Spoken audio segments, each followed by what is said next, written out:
आज मैं आपको बताऊंगा कि माता गंगा जो थी ये पार्वती की कौन थी। तो जानने से पहले आप मेरे चैनल को सब्सक्राइब कर लें, जिससे आने वाले वीडियो के नोटिफिकेशन आपको मिलते रहें। वीडियो के नीचे एक लाल रंग का बटन है, उस पर क्लिक करेंगे, फिर बेल आइकन पर भी क्लिक कर दें। आइए जानते हैं कि माता गंगा कौन थी।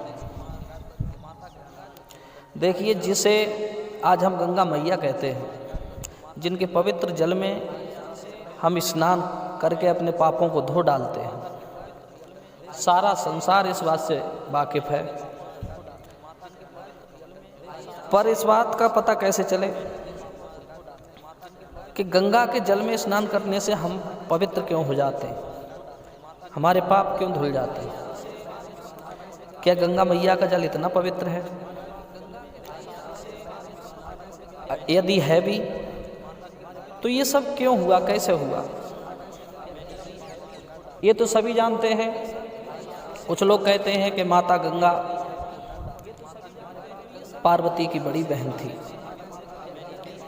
हिमालय की पुत्री थी। और कुछ जगह मैंने ये भी देखा है कि गंगा जो थी ये भगवान के पैर के अंगूठे से निकली है। जब भगवान के पैर के अंगूठे से निकली है तो पार्वती की बड़ी बहन कैसे हो गई, हिमालय की पुत्री कैसे हो गई? यही बात हमें दुविधा में डालती है। तो देखिए बंधुओं, बात दोनों सच है। गंगा का प्रादुर्भाव भगवान के पैर के अंगूठे से ही हुआ है।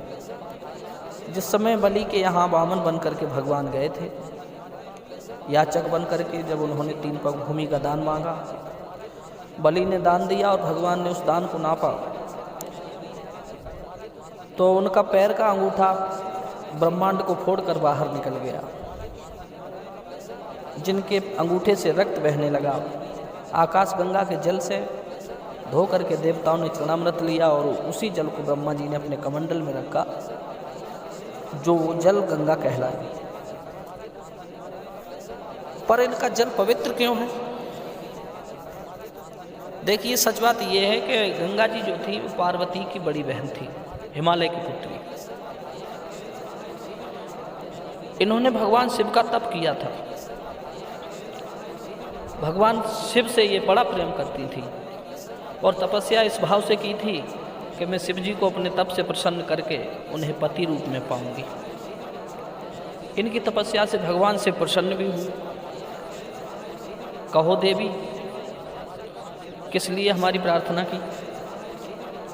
गंगा कहने लगी, भोलेनाथ, मैं आपकी दासी बनना चाहती हूँ, मैं आपकी सेविका बनना चाहती हूँ, आपकी पत्नी बनना चाहती हूँ। भोले बाबा कहने लगे, देवी, पार्वती के अलावा हमसे हमारा ये स्थान दूसरा कोई नहीं ले सकता। आप चाहो तो कोई और वरदान मांग लो। गंगा कहने लगी, नहीं प्रभु, मैं तो आपसे प्रेम करती हूँ और आपके हर क्षण हर समय पास रहना चाहती हूँ, सेविका बनकर। भगवान शिव ने कहा, देवी जाओ, हम तुम्हें एक वरदान देते हैं। आज से तुम गंगा नाम से विख्यात रहोगी। लोग तुम्हारे जल में हमेशा स्नान करेंगे। तुम कल्प कल्पांतर तक पवित्र और निर्मल मानी जाओगी। तुम दूसरों का भला करोगी। रही बात मेरे पास रहने की, तो मैं तुम्हें हर क्षण हर समय अपने पास रखूंगा, किंतु चरणों में नहीं। चरणों पर तो अधिकार केवल पार्वती का है, इसलिए मैं तुम्हें अपने मस्तक पर बिठा करके रखूंगा। मेरे बंधुओं, उसी दिन से भगवान शिव गंगा जी को अपने मस्तक पर धारण करते हैं। कुछ लोगों का ऐसा मत है कि भागीरथ जब गंगा को लेने के लिए गए थे अपने पूर्वजों को उद्धार के लिए, तो इन्होंने भगवान शिव की तपस्या की। तपस्या इसलिए की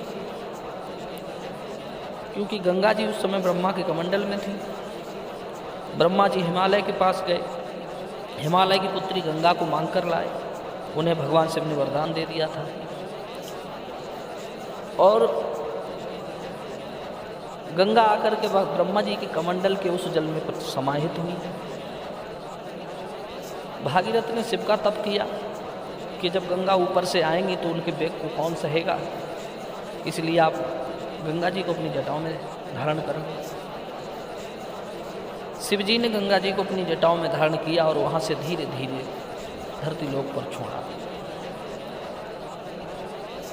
वही गंगा आकर के पृथ्वी पर राजा सगर के 60,000 पुत्रों का उद्धार करती है। वही गंगा आज सारे संसार को तारने का कारण बनी। आप जान ही गए होंगे लोगों कि माता गंगा का पार्वती से क्या रिश्ता था।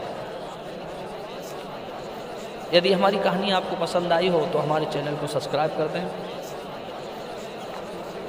और अगली बार फिर हम हाजिर होंगे ऐसी वीडियो के साथ। तब तक के लिए हमें नमस्कार।